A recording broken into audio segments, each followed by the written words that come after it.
Meeting to order. If you will stand with me and say the Pledge of Allegiance. I pledge allegiance to the flag of the United States of America and to the republic for which it stands, one nation, under God, indivisible, with liberty and justice for all. Okay, and I'll go ahead and give the invocation. Our Heavenly Father, we are so thankful for this time that we have together. We thank you for allowing us to take a moment during this busy holiday season to be able to conduct business of the city. Please help guide and direct our discussions so that they fall into the will that you have prepared for our lives and the lives of the people in our community. Amen. Thank you. All right, citizens to be heard.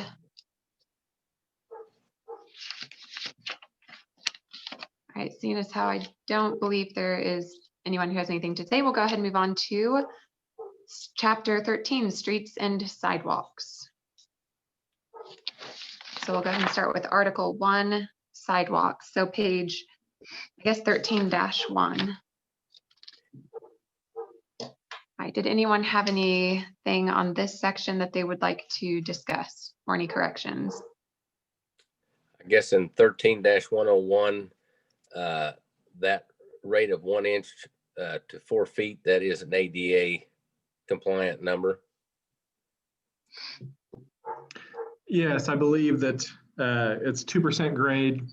So I believe 1 to 4 is the appropriate grade. I can verify with Garrett to make sure, but I know it's a 2% grade, so I'll verify with him. Okay.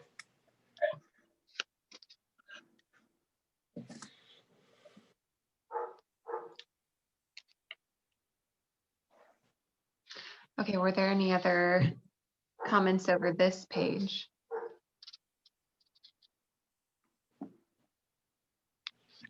I didn't have any. Okay. And Chris, do you know, to the best of your knowledge, if all of this is still accurate? I mean, yeah, I guess if it's accurate, if this is how things are conducted. Yes. Okay. I don't believe this particular section references our sidewalk program that we have, but that'd be the only other thing. That's more of a policy decision based on budgetary funding more than it is, but I'd recommend being law. So okay. I think that's fine leaving that out. Thank you. Okay, so we'll go ahead and turn the page to 13-2. There is not much here, and I did not have anything changing this. Did you all have anything on this page? I did not. I did not. Okay, so go ahead and move on to 13-3, Article 2, removal of snow and or ice. I didn't have any marked on this page.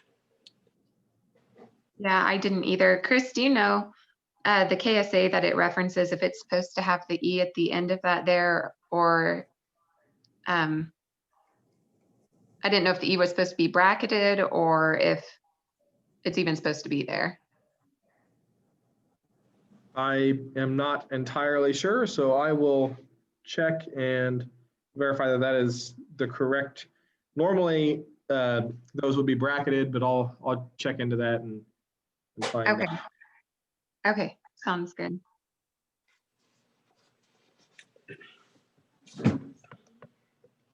Okay, was there anything else, or Commissioner Cole, did you have anything for this page? Oh, sorry, what, Chris? I was just going to say the last section there, removal of snow and ice.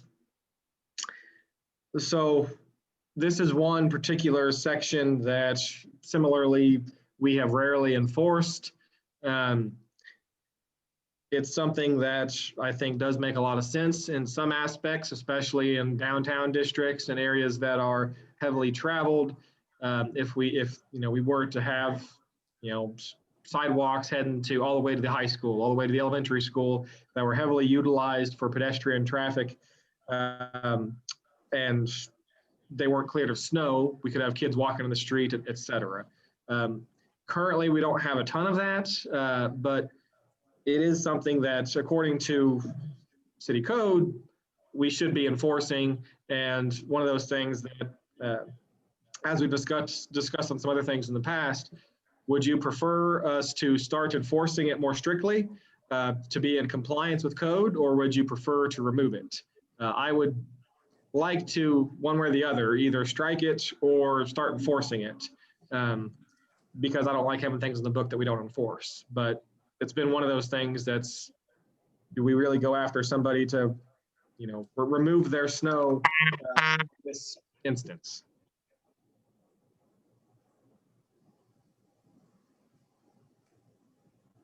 I mean, I would agree. I think that if it's going to remain in here, that it's something that would need to be used. I kind of wonder though if, I mean, before it's actually removed by the city, I'm assuming that there would be a notice given to the individual at the house, correct?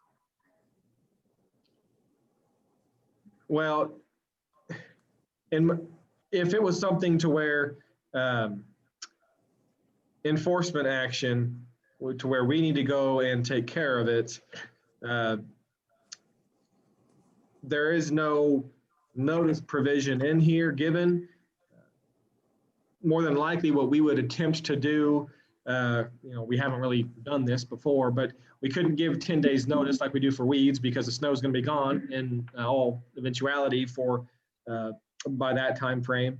But if it's not taken care of within the appropriate time frame, then we would probably try to place a door hanger, something to that effect, and give 24 hours or something along those lines, and then we would come in and take care of it.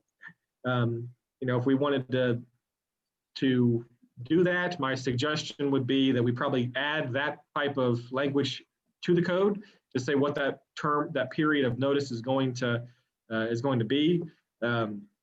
And certainly that's something I can touch base with Terry on to try to figure out what he might think would be how to word that. But I think the key is, as it says, the first section, the owner or occupant of any lots abutting any public sidewalk, which all sidewalks are public unless they are going right up to your door.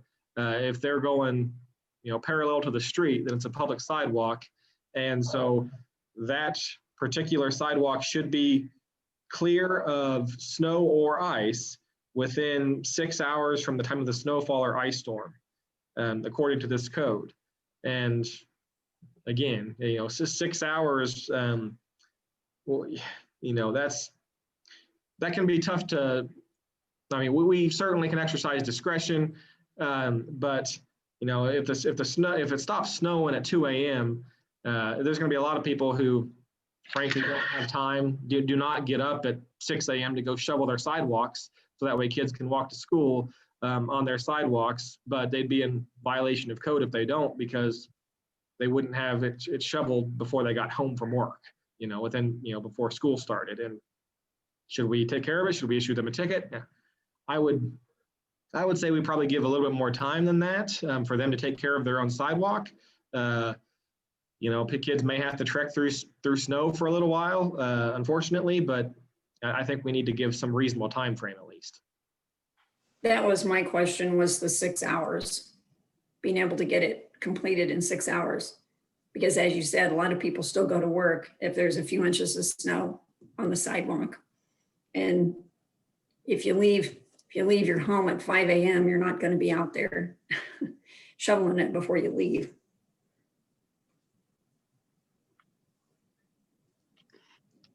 Yeah, I agree. I also think that it's probably important to define public sidewalk in this section as well, so that everyone knows who it applies to and which sidewalks they are to be paying attention to clear.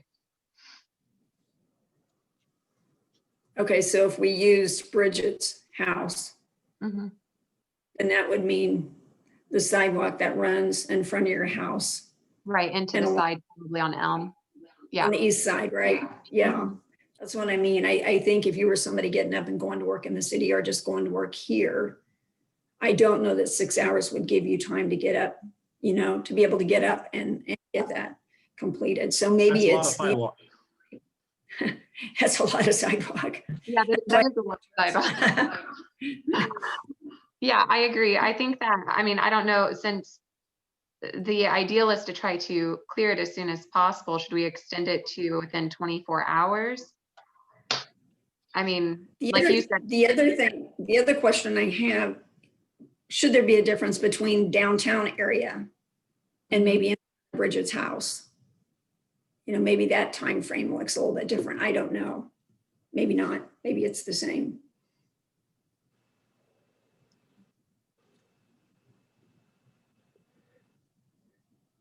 Because I wouldn't think you'd have as many people, you know, walking by your, and you live on a busy street, but even on a day like that, I wouldn't think you'd have as many people walking by as there may be people down in the downtown area paying bills, running errands, going to the post office, those kinds of things.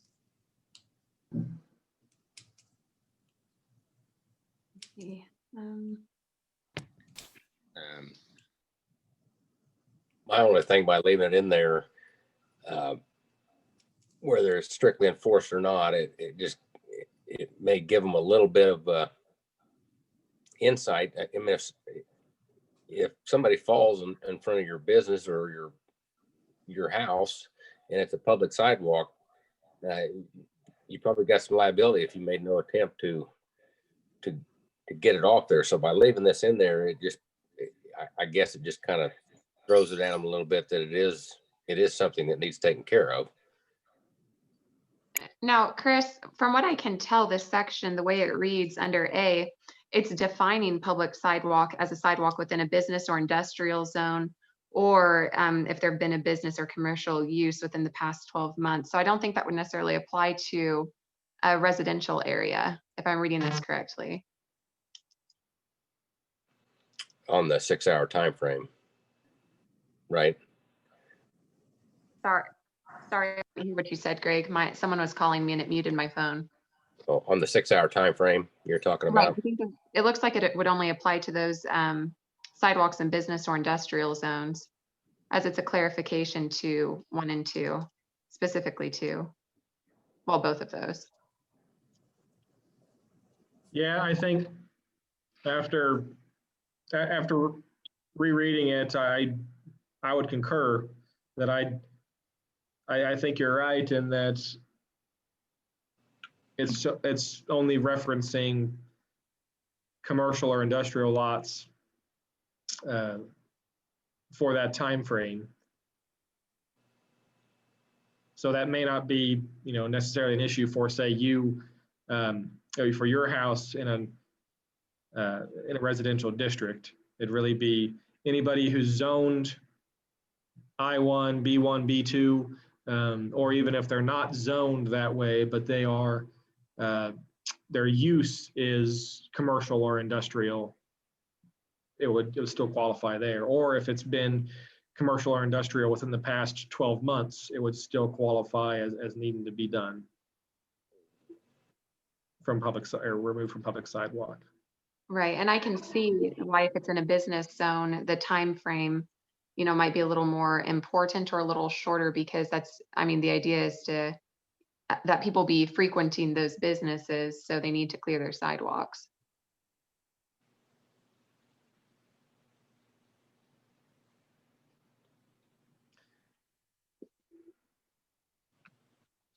You know, and I would think having something in there to, instead of just a hard 6 hours, maybe making it within, if you wanted to leave 6 hours, to say within 6 hours, or if, you know, somehow phrase it, if it's overnight, within the first 2 hours of daylight, or something like that. I mean, if it stops snowing at, you know, at 10 o'clock, you're not going to expect somebody to be out there between 10 and 4 a.m., 10 p.m. and 4 a.m. to get it shoveled to be in compliance, even if it is a business zone. You know, Right. I think Yeah, it does, looks like it does say that. 6 hours after sunrise of the following day in the A2. You're right. I'm just losing my mind here. I even read that exact sentence and okay. Okay, so should we just, I mean, do we feel okay with leaving this section the way that it is?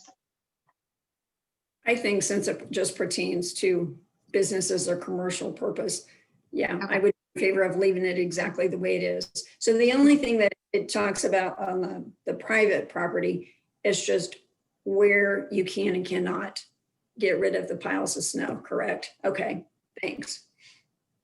And so I would say it's probably okay for now if you want to exempt residential areas from these provisions.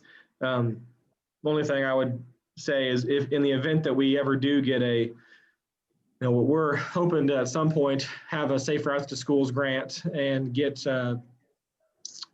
better access via sidewalks to both the elementary school and the high school.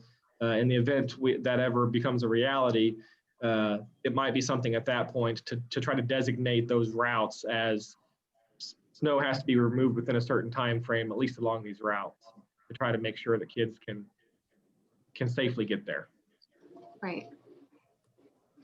But obviously, Yeah, that's I would think if it was route to the school, even though the property would be owned by the city, a lot of it, the school would probably work hand in hand with you, getting some of that removed. well, I mean, you're talking about it could be a distance all the way to, all the way across town, down Cleveland Street, or down Maple, or well, Maple's a business district anyways, but I was thinking more in residential areas that would be a sidewalk route for a lot of kids to walk to school. That it'd probably give more than 6 hours, but a time frame in which within a 24 to 48 hours that residences along that route are expected to have snow removed. But we're not in that situation right now anyway, so that's probably future discussion. But I was just throwing that out there for maybe future thought. Mhm. Kind of going off of Lawrence, the city of Lawrence, where I lived at for 6 years. Is there any designation of the amount or what guidelines we need to put in there, whether there's just the dusting or if there's an inch where they need to, clear their sidewalks or put out some sand or ice melt? I don't know if that needs to be included in there or not, but it is included in the city of Lawrence's ordinance.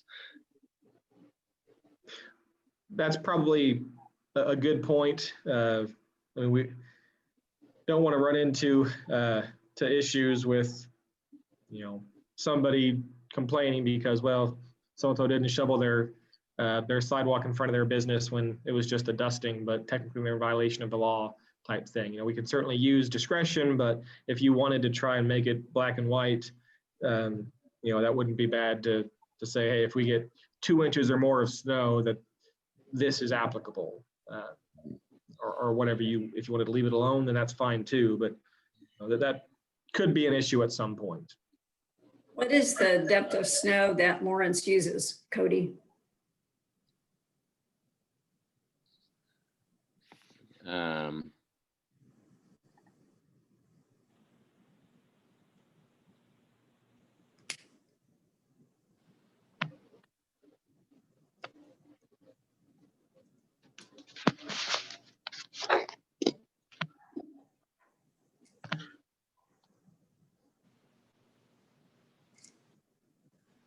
And certainly in some cases, if we do get a decent amount of ice before snow, it's actually better to try to leave the snow on top than try to take the snow off, and then you're just left with a sheet of ice and that you can't really break through a lot of times. And so it's safer to leave the snow in place. Good point. The bad thing is if you get like an inch or 2 inches of snow and it gets all walked on and compacted, then it's going to be a slick situation. I personally would be for leaving it and not not calling out so many things. Just for the fact that if it's say 2 inches, it's going to get compacted and then it's going to be more, maybe even slicker and be there longer. Yeah, I would tend to agree that since those are, I mean, the idea was to try to catch those those areas that are most frequented by people, that clearing any amount of snow and ice would be important just for the safety of the people. So I'm okay with leaving it just to include all snow and ice. In the event we run into issues in the future, you can always revisit it. Okay, so I think that with that in mind, knowing that this section regarding snow and ice to be removed is geared specifically towards business and industrial zones, that would mean that the removal may be made, that is made by the city, that also pertains to those business and industrial zones. So I would say you should probably just go ahead and keep that section, since the idea was to try to regulate those areas, and you need to have some mechanism of enforcing that.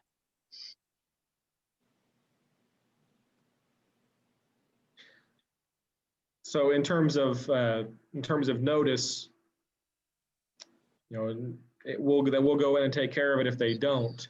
Would you have a general thought process on what you'd like to see time frame wise there? You know, we start enforcing this. You know, if we start come January, February, we start to get significant snows, and we have people that aren't in compliance, we can go and take care of it. But you know, when you guys start getting phone calls, if those come, just kind of want to have be on the same page with, hey, let's try to make sure we give, you know, 6 hours notice or 24 hours notice or whatever you'd like to see. I mean, just the way this is written, it sounds as though they become out of compliance after 6 hours. So that's at least when first notification should occur, if even possible. It should happen as soon as that time frame has passed. I mean, as far as I'm concerned, but I don't know. What do you all think? In the past, how many times would you say that this ordinance probably wasn't followed?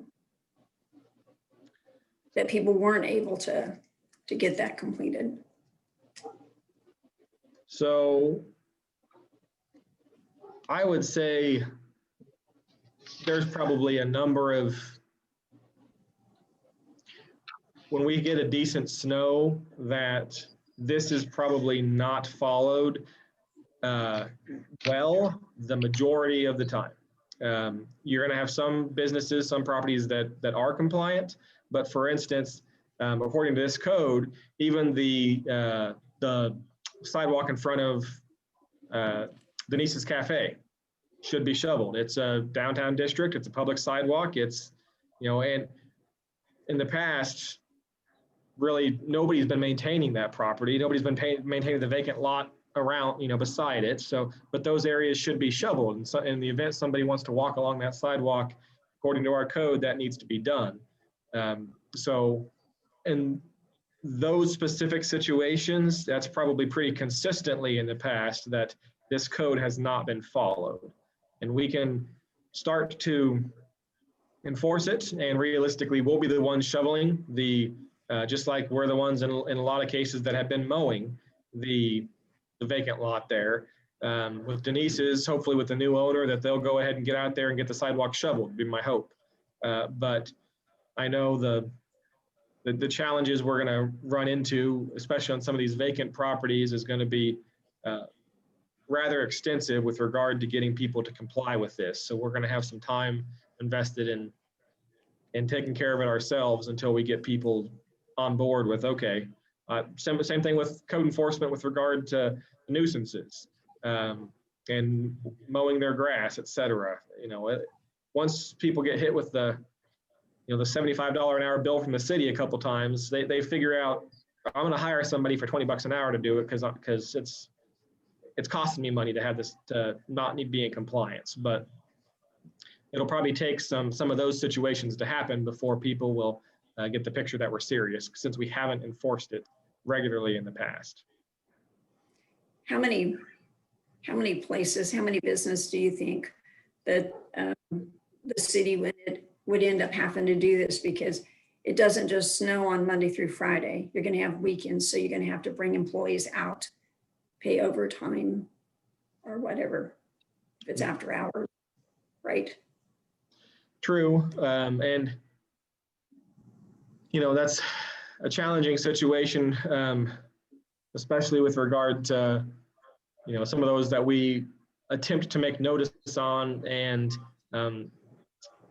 can't complete making notice. There are properties in town that are owned by somebody who lives in Texas who we can't ever seem to get a hold of. And so, trying to actually provide that notice that, hey, you have, it's been 6 hours, this isn't taken care of, it's a Saturday, you need to get this taken care of. We're going to come back on Sunday and take care of it for you if you don't. And, we don't hear anything, certainly. And realistically, in that scenario, the only thing we're going to be able to do is, unless we have a phone number, which in most cases we don't, will be to tack notice on the door of the property, or in the case of a vacant lot, try to attach to a stake in the lot or something.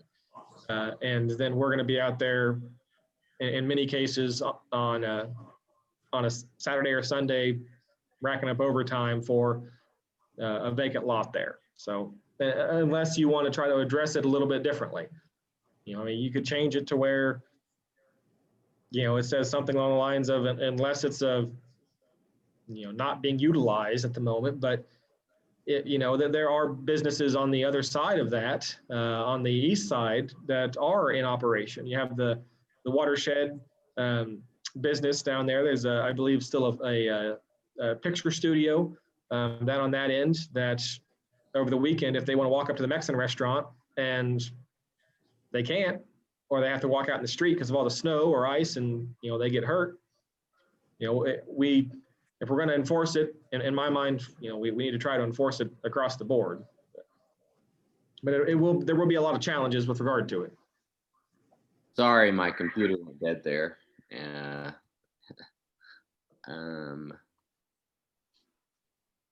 But to answer your question, 3-inch accumulation of snow, snow plowing, that's snow plowing operation. I don't know what it was to answer your question, Jody, before my computer went dead.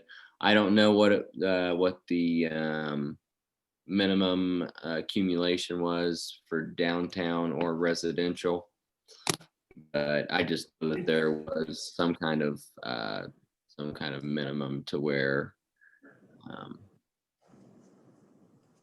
residents or businesses were required to remove the snow and apply sand or some kind of ice melt. And I do apologize, my computer went dead on me there, but. Okay, thanks. I wonder if we touch upon it in the town talk that, the timeframe's already in there, that it's 6 hours after sunrise the following day. And if that's not completed at the time, the city can come in there, remove it, and bill them, and no notice. No, this is the notice that they got 6 hours after the next day after the sunrise to get it accomplished. And if they don't have it done and the city crews are caught up to the point where they can knock it out and send them a bill. I don't know if we need to give notice. It's in here. I'm just wondering what that does to the city employees when it's on the weekends or a holiday, or you're still asking them to get out there if it isn't done. Well, I'm thinking like Denise's, for example, even if it's a weekend, they're going to be out there with their blades. So like a blade on about a lot of things, like a skid loader, or and probably not the whole from their building front to the street needs to be removed, just so there's a 3-foot strip of clear so they can walk from one property to the next. So really they could just set their blade up there and drag it back to the street, a couple swipes, and they probably have it done, and they're going to be out there doing snow anyway. Of course, they're wanting to get it removed on lots of area and not want to dink around with individual properties. But you know what I'm saying? They're going to be out anyway. And I think a lot of that they could do with a machine. Okay, Mr. Weiner, do you think that's doable? I think so. You know, I certainly there will be situations if you know, it's not much.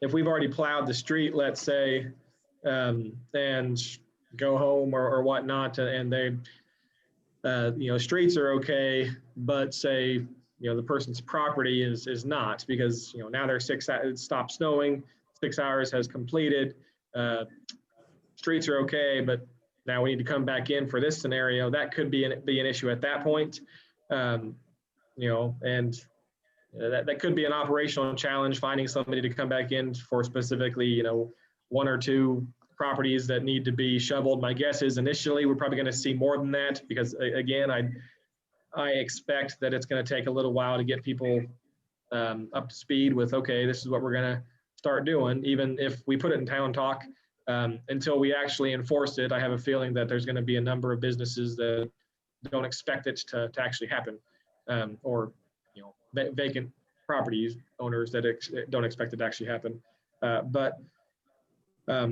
But I do think, you know, in those cases, we'd be paying time and a half to have somebody come out, or on a holiday. You know, same situation. That's okay. You know, you're going to get extra pay to come out and take care of this scenario. We should still cover our costs with regard to that time, because the current rate is $75 an hour. I know we talked about on weeds and whatnot in the past about having that be a tiered structure, and that might be something we look at here as well for this. If you're interested in that, hey, you know, first time is X cost, second time is X, third time is higher. So that way, it's, you know, if people are just using us as a snow removal service, eventually they're going to decide, hey, it's not economical to continue to rely on the city to do this, so we'll hire somebody to do it, and that way the city doesn't have to any longer. But we should cover our costs if the bill gets paid. In a lot of cases, the bill's probably not going to be paid. Same thing we run into with weeds and everything else. We'll apply it to the property taxes, and in a lot of cases, we're not going to see that money because it'll go to a tax sale and it'll sell for pennies on the dollar, and, you know, we're not going to get our back taxes and our assessments on that. But at least we have cleared the area, made it safe for pedestrian travel, and, you know, we've enforced our code as the commission sees fit. So I think that's the goal. Chris, I would imagine with businesses, you might have a little bit different circumstance there, where they will be more likely to pay the fine that's assessed to them than just a residential homeowner who has, you know, overgrown weeds, I suppose. It seems like there's more of an impetus to pay than with maybe a resident.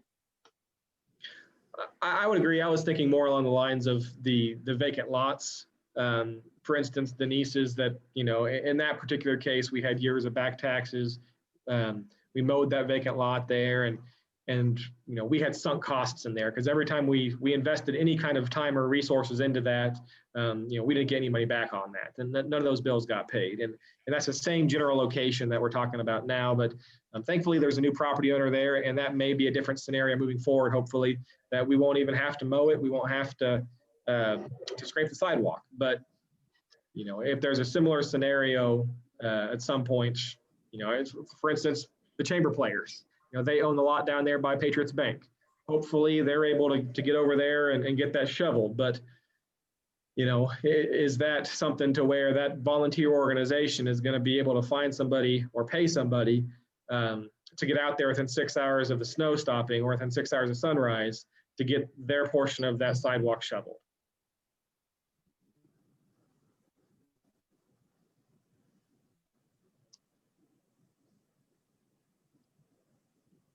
I guess if nothing else, you have a little bit of leniency on weekends with the wording of removal may be made by the city. So if you wanted to wait until the next business day, then that's possible. I was also kind of, well, not necessarily confused, but questioning what the section, on section 203, when it says whatever enforcement action, well, in addition to whatever enforcement action may be taken in the municipal court. So are there additional enforcement mechanisms that we have? I mean, is that referring to fines that the court can assess, or? Yeah, so as anything in your code book, if it doesn't specify otherwise, is subject to the general penalty in the code, which I believe is $1,000 fine or 30 days in jail. Up to either of those, it could be a $10 fine or 12 hours in jail. But the judge has discretion, so it could be that the court levies a fine in addition to the city removing the snow and ice and billing for our time. Okay. Thank you. I think maybe what you were talking about or referring to might be in the traffic section that talks about $500 or 30-day penalty. Maybe not. That might be something else.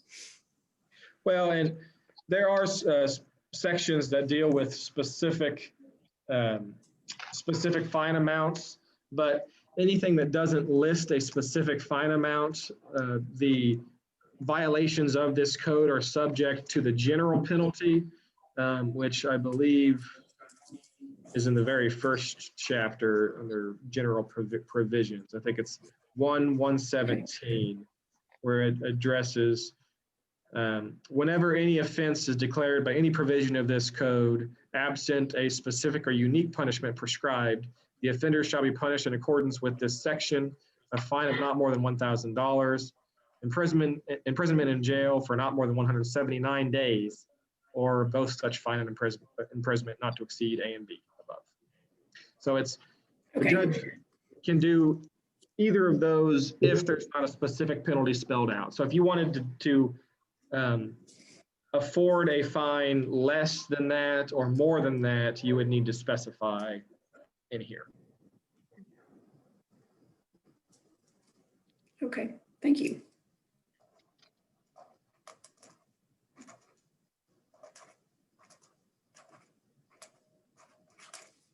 All right, so do we want to go ahead and just move forward with the way that it is and see how enforcement goes for this? And then you all can work to adjust it if need be. I prefer to leave it myself.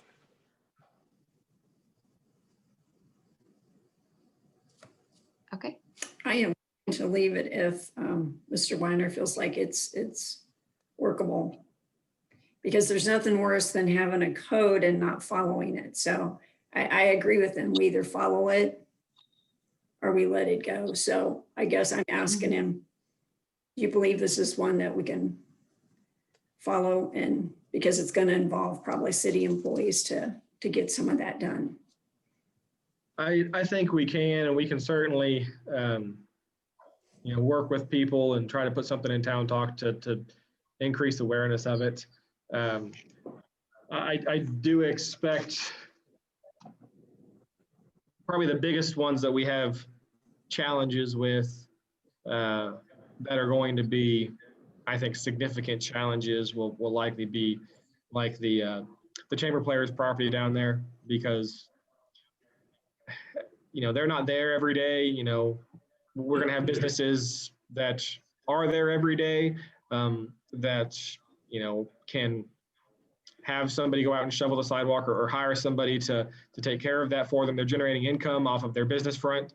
But when it's vacant property, like what the Chamber Players has there, that could be a challenge for an organization like that to either find the volunteer to take care of it or to pay somebody to do that. I anticipate that to be an issue, but we can have that conversation with them and say, hey, this is going to be an expectation moving forward, and hopefully they'll find a way to comply.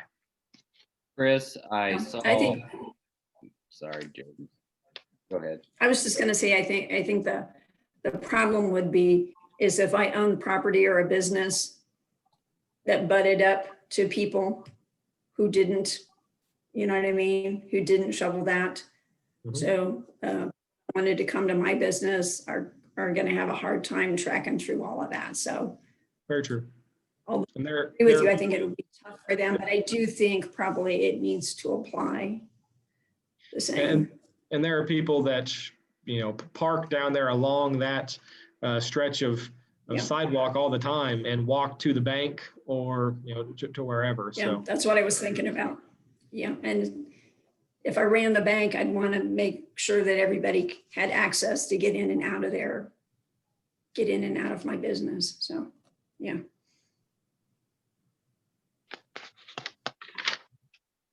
Okay, then if we are good with this section, then we can go ahead and move on to Article 3. Tree Advisory Board. Now, Chris, does this even exist? not as far as I'm aware. I talked to Terry about this, and he just recommended removal. No, we're not sure when the last time that this board existed, Okay, so we'll just go ahead and remove it. unless there's a desire to keep it. Okay, sounds good. Then let's consider that struck from the city code.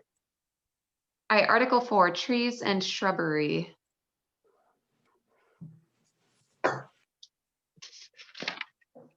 Chris, do you feel like most of this, when you're reading through it, is something that has been enforced, or I guess it refers to the city forester? Who would be our city forester?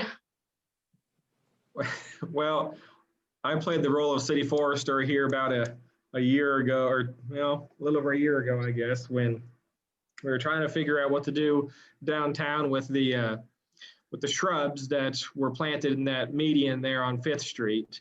That was somewhat challenging, and trying to figure out, okay, well, to comply with our planting procedures here, there was a decent amount of work to be done. And so we did, at least in that case, make sure that those rules were followed. With regard to the other trees that have been planted in the city, and I can't really speak to historically if things have been done. Taking this into account, I do know that we run into issues at times, especially with trees in the right of way or in the easement between the sidewalk and city street. We have utilities there, and a lot of times trees will, at some point, they will get to a height that interferes with our power lines. They can bring down poles in a storm and lines. Likewise, if we end up with issues with our with sidewalks, they can bust up sidewalks, but so can trees on the other side. But they as well, a lot of times, will get into our sewer lines and cause challenging situations with regard to our sewers, because they'll find any little bit of water and work their way inside that sewer line if there's a minuscule crack. So that would be my biggest concern, would just be trying to make sure that we minimize or eliminate trees within the right of way. Certainly, would love to see as many trees as possible in town, but when we get in that area, that makes it challenging for our utilities, as well as for future utility growth.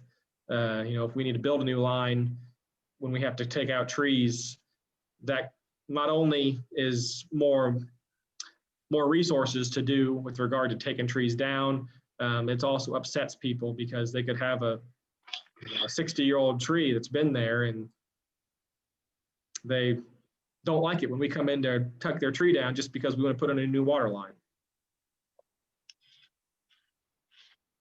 Mr. Weiner, on 13-404 planting procedures, the third line all the way to the end, you just have a little where it says plan and then a space. Yeah. I figured you already caught that, but I thought I would let you know. Thank you.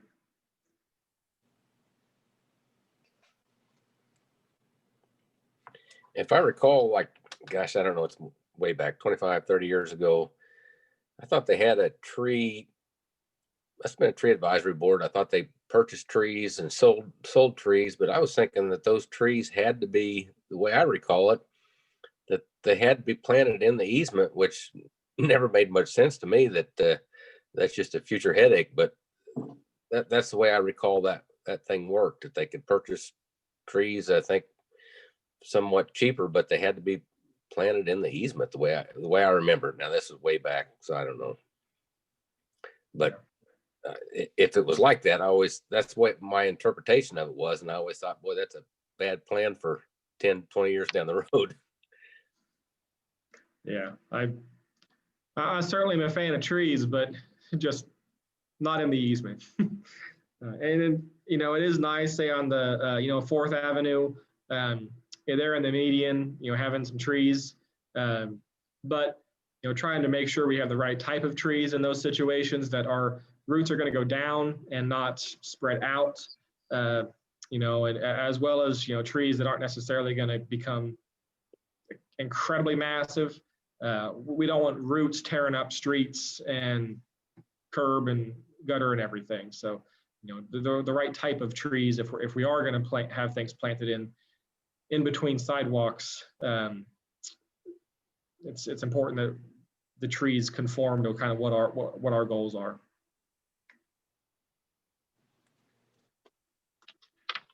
Chris, who right now is in charge of the planting, pruning, and removal of trees? So we don't really have any type of process. If somebody wants to plant a new tree, there is no tree permit that you have to come into and get a permit for a tree that you want to plant.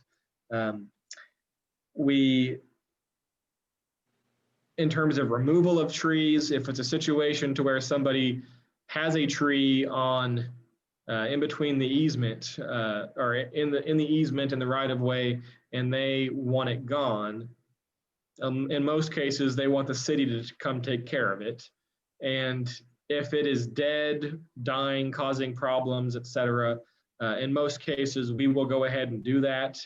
And in some cases, if we notice it, even if the property owner hasn't said anything about it, but it is dead and dying, and we'll go ahead and take it out, because at some point that's going to come down, and it's better to come down controlled than come down in a storm when we've got a whole bunch of mess to clean up, or on top of somebody's car or into a house or whatnot. So we do try to be proactive in that regard, but in general, that's at the discretion of the public works director or the streets foreman. In the absence of the public works director here for the past couple of years, kind of left those decisions to Foreman Wetstein. But there's certainly Jason's a lot more knowledgeable, as well as Phil. Phil Burris, our Parks and Rec director, has some experience with regard to arborist situations, a lot more knowledgeable than I am. So kind of rely on staff to assist in making those determinations of, is this tree healthy, or is this tree one that realistically needs to go. I noticed that it says the city forester shall be appointed by the city manager. So I guess according to this, your job would be to try to figure out who you want to be your city forester and let, I don't know, designate them just for the sake of this article, unless you want it changed. So, I guess the way I've been doing it thus far has been, I haven't really appointed anybody to that role officially. So it's just like last year, it was myself. So like it is phrased in some other chapters. In this one, it might be good to say the city manager or his designee shall be the city forester. And in a lot of other cases, I've clearly defined already, hey, this person is doing this job, even though it says city manager or designee. This is a situation where it's a little bit the opposite, where I don't really have anybody to do this specific job. So I've kind of taken it on in the rare instance that we've had it, but I've relied on advice from staff as appropriate. So at some point, if we have somebody that feel like, hey, that person is, is a trained arborist or knows a heck of a lot about trees, probably appoint that person city forester. But at this point, we either don't have that person that would be willing or has the time, or they haven't made themselves known to me because they may want to avoid the city forester role.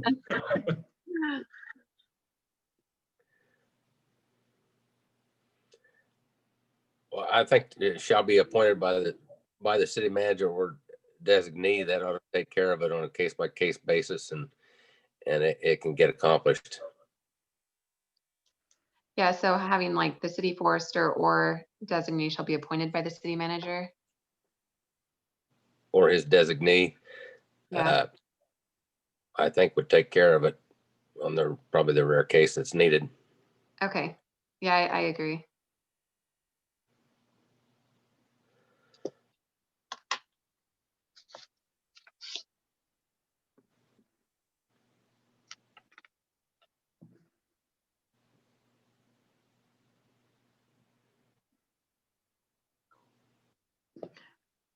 Okay, so did anyone have anything else on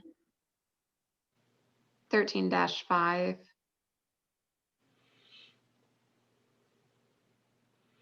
No, but we don't have a street tree permit per se. No, not at least that, we have permits for about everything else, but not that I've came across.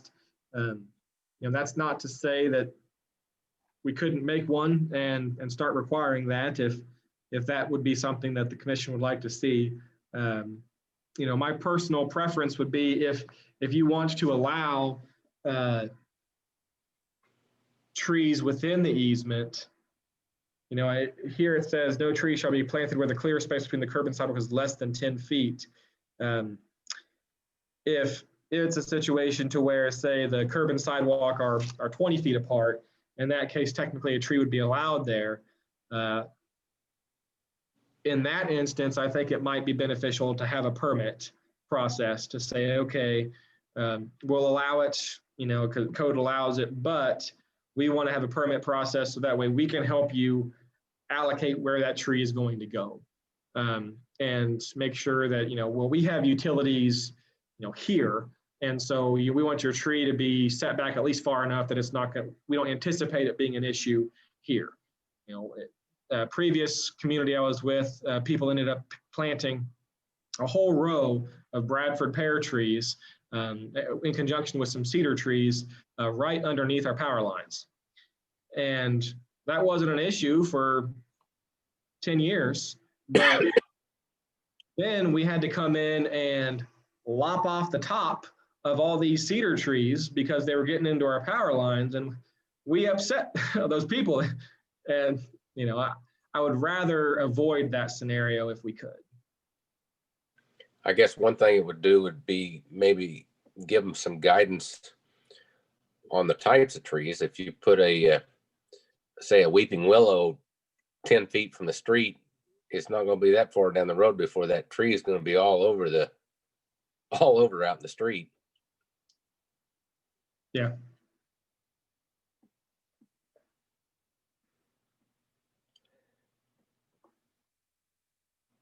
So I say we don't have a permit, but, given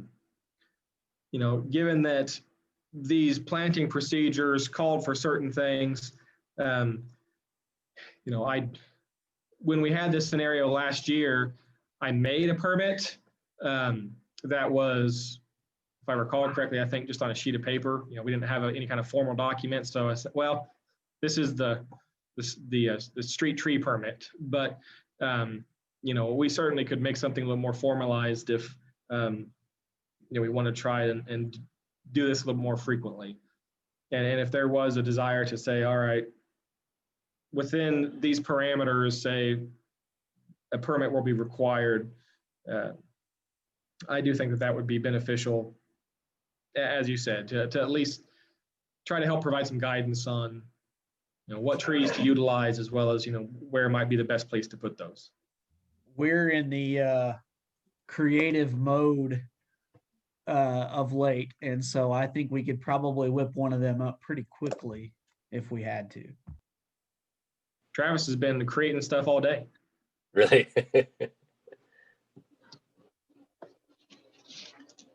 All right, that sounds great. So then if Travis is interested in creating that for the city, then I guess we can leave it in the code. Very well. Okay, is that all for 13-5? The only thing that City Attorney Solander mentioned when I went over this section of code with him was that he recommended looking at both Prairie Village and Lenexa's tree policies. Thought they were pretty good policies. I haven't had a chance to look at those yet, but I'll try to look at those as well. And if I see anything that looks to be beneficial, I'll try to bring that back for your consideration. Okay, that sounds good. Thank you. Okay, we'll go ahead and move on to 13-6.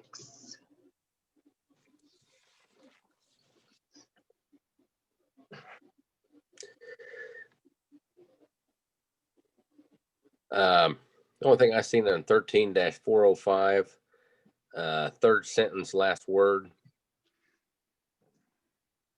whatever that word is, is it spelled right?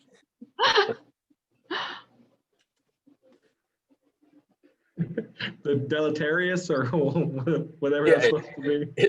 Is that right? I don't even know where it is. Well, I think that is what it's supposed to be because it's also there in the a couple words previous to that.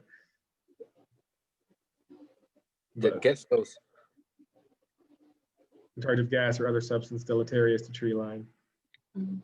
But yeah, we can get that addressed. And certainly we can use probably try to find a synonym for that that's a little bit clearer to the layman, because I don't think many people are going to understand what deleterious means.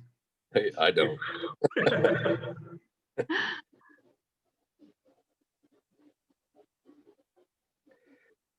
Harmful. Well, thank Yeah. you. There you go. That's a lot better. I didn't have anything else marked here, so long as this all is something that you currently practice.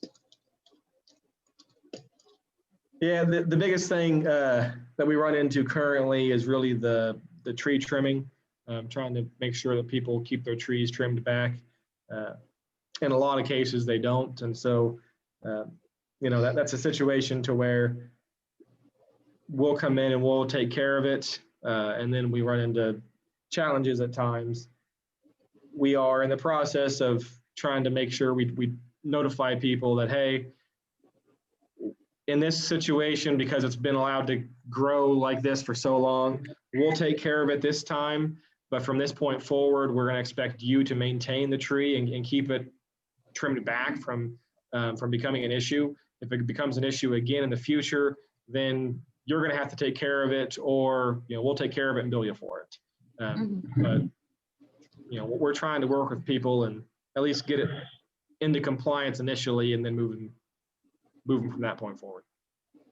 I do think that in section 13-407, second to the last line, the section within 5 days.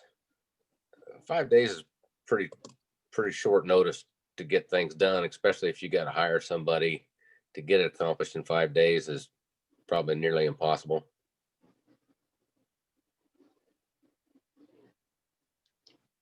So do you think 10 is more reasonable? I sure think it would be a lot better. Okay. Okay, that sounds good. Jody, does that sound good with you? Yeah, I was just trying to think of a happy compromise. If we left it at 5, but I was able to show you in good faith that I had somebody coming out with it, I already had an appointment with somebody that would come out and help me.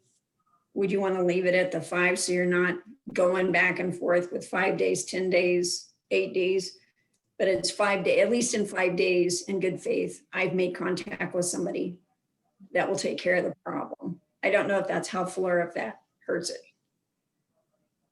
So in most cases, what we currently do, and granted, we haven't had a lot of these issues with tree trimming at this point, but similar scenarios with weeds notices or nuisance violations, et cetera. If somebody has, we've provided notice, we give them 10 days in most cases, and they call us and say, hey, I need a little bit of extra time. I've got my uncle coming, next weekend, so I need 15 days instead of 10 because my leg is broken, I can't mow my yard or whatever the case. We're willing to work with people as long as they communicate with us and they, we know that they're working on it. So, we do try to be flexible and work with people, but, in the cases in which we give notice and don't hear anything at all, then it's okay. We go in on the 11th day or as soon as we can thereafter and take care of it. And if you're not going to communicate with us, let us know that you're actively working on it. That's when it really is a hard deadline. And certainly if, somebody, it's a situation to where they abuse it and it's happens consistently that they ask for an extension, we give them an extension and it still doesn't get done, then it's okay. The next time it happens, I'm sorry, it's 10 days because, we worked with you the last 3 times and in none of those cases did you ever get it accomplished. We had to do it in every case. So. Are most of those cases 10 days then, rather than the 5? 10 days is the more customary number, yes. Okay, then maybe it's not a bad idea to change it to 10. That would be Okay. more consistent. Okay, Sounds good. All right. Are there any other comments between both 13-6 and 13-7?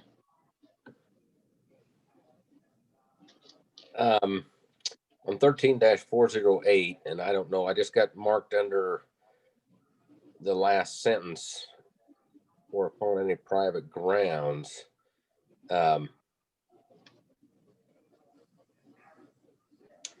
Public right of way, public park, or upon any private grounds. As authorized.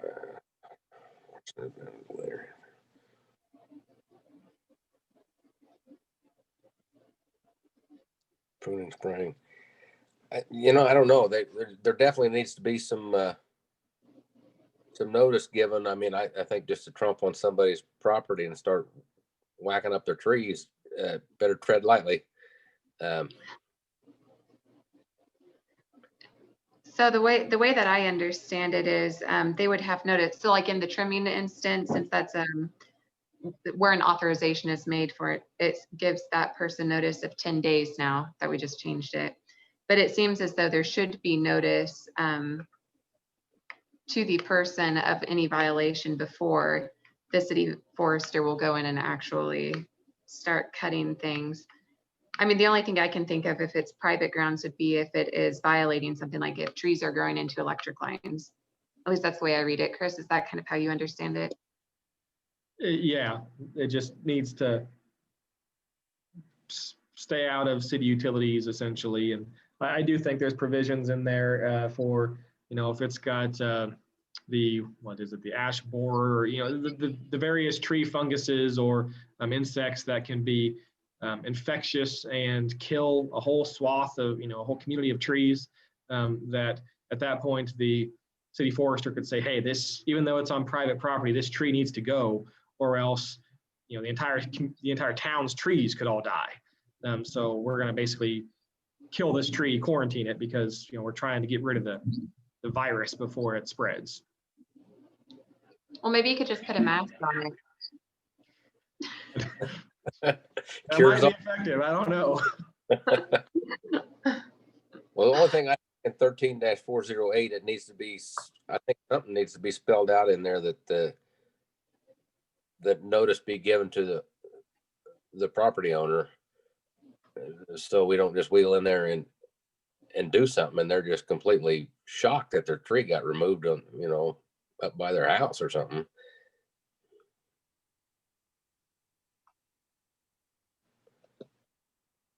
or upon any private grounds.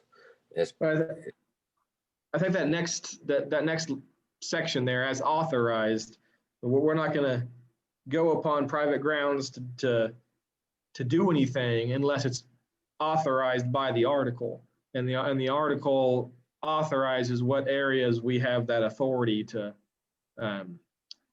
do any kind of removal or trimming, etc.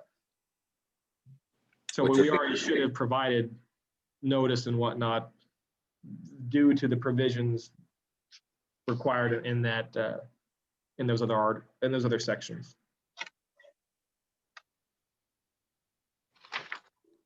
which would basically be the easement. Well, and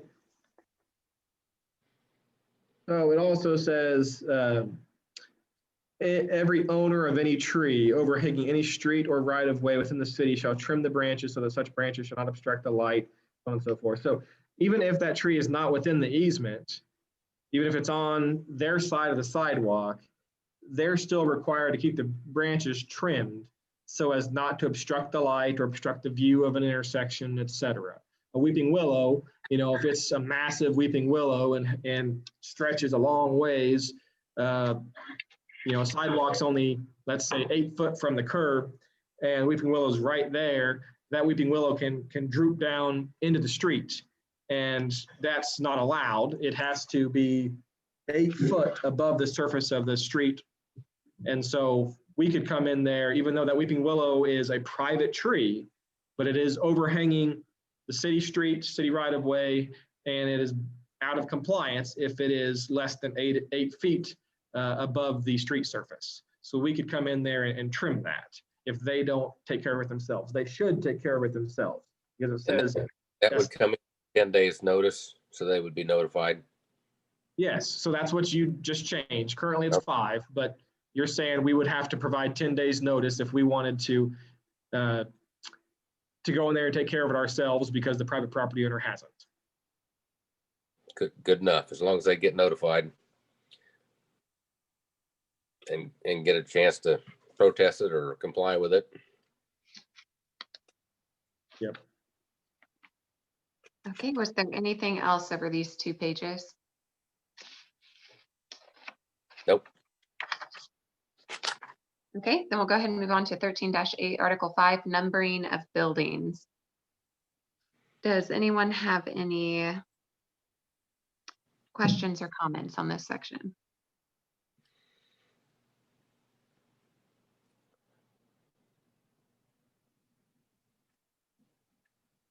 I did not. Okay. Okay, then we'll go ahead and go to, I didn't either. So Commissioner Cole, did you have anything on this? I didn't, thanks. Okay, yeah.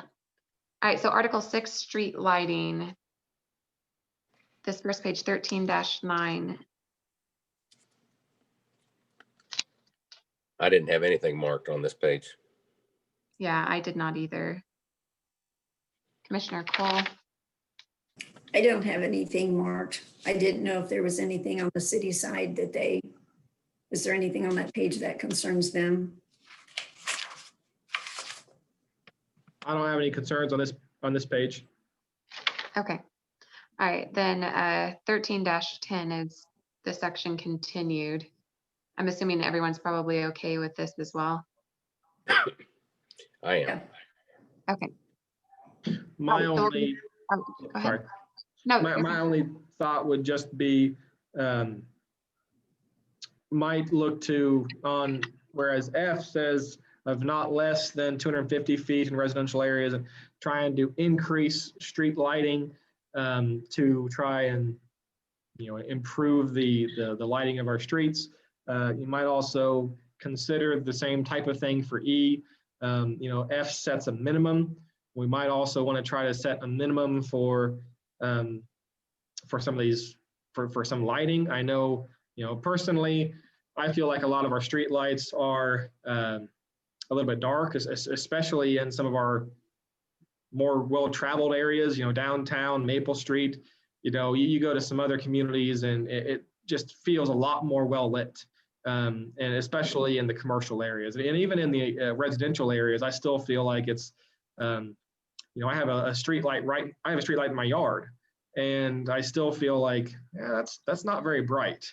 I would look to, rather than being a strict 9,500 lumens or 25,000 lumens, that maybe we set that as a minimum. And, if we have an opportunity to say, hey, let's improve the lighting along Maple Street or downtown district, as we go. I wouldn't necessarily try to swap them all out, at once, but, as a bulb goes out, maybe we, instead of 25,000 lumens, we make it, 27.5 or something downtown. I think that's a good idea. I think that it should be a minimum as opposed to just the standard. Sounds good to me.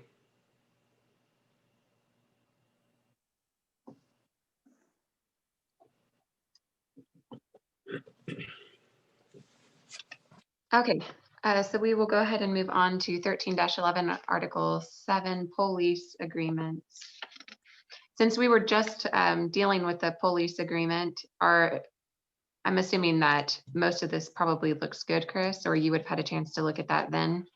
Do you know if there's anything that needs to be changed based on our recent conversations? No, other than, there are some words that have hyphens in them that aren't necessary, but I did speak with Terry about it, and he felt like this whole Article 7, isn't needed, but that it doesn't hurt to leave it in. So it's really up to the commission whether you want to keep it in the code or remove it. We do have the police agreements that we do individually with the various companies that we have these agreements with. So if you decide to remove it, all those will stay in effect. And if we do future ones, we'll similarly do those agreements with them as well. So leaving it in the code doesn't hurt us, but it also doesn't really serve much of a purpose. So this, the way it's written right now, it doesn't guide and direct your police agreements at all? So we essentially, if you wanted to leave it in to try to make sure that they were all uniform or had the same provisions, we could certainly do that to try to make sure, hey, that way they're all uniform. But to be frank, what we do is we take the standard police agreement that we already have, and we essentially change the names of, hey, this one is QuickCom and this is our agreement, and it's currently $3 a year per pole, and Terry and I are working on obviously trying to get that increased, but the agreements are all basically just a template that we utilize. And so in the event that we have future agreements that come by, it'll just follow that same template would be the idea.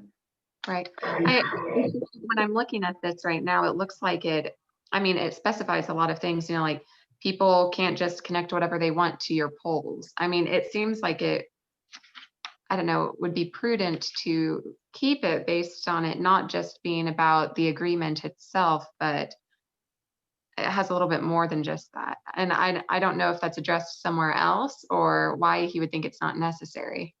So I do believe it was on, was it in? 13-706 seems like something that should be in there.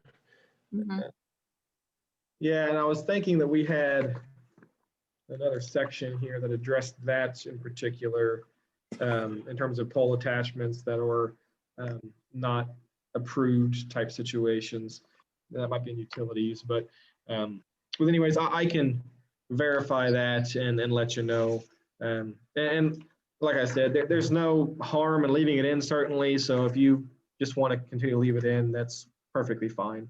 I was just thinking if someone connects something to one of your poles, isn't this where you'd get the enforcement to say that's against our code? It certainly does give us that. I was thinking that there's another area of code that is duplicative of that, but if I'll look for that, and if I find that, then we can address that as well. Okay, that sounds good.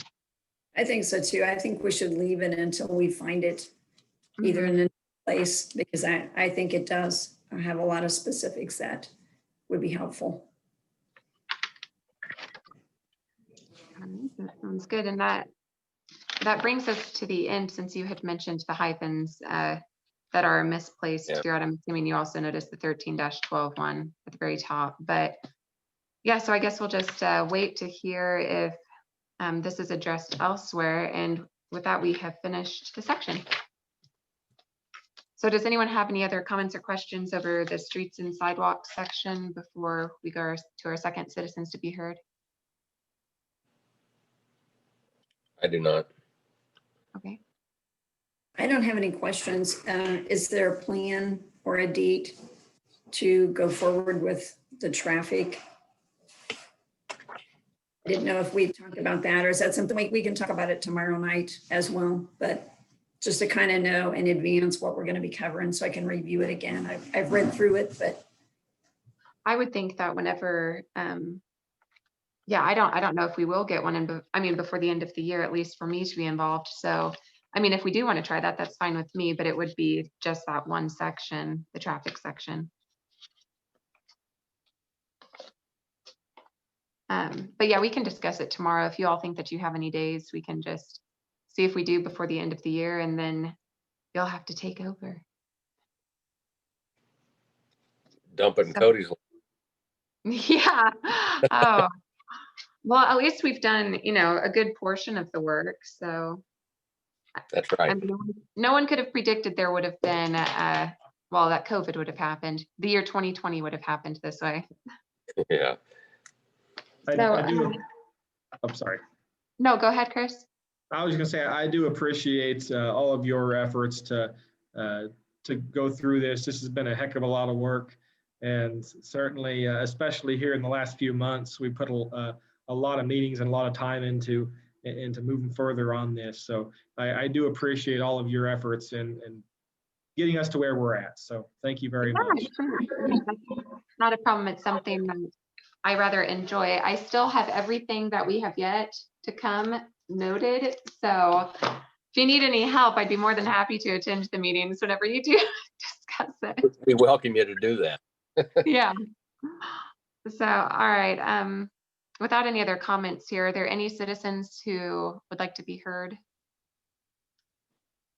All right, seeing none. Okay, good. Then seeing none, I will go ahead and make a motion to adjourn. Do I hear a second? I'll second. All right, it's been moved and seconded. All in favor, say aye. Aye. I All right, motion passes. Thank you.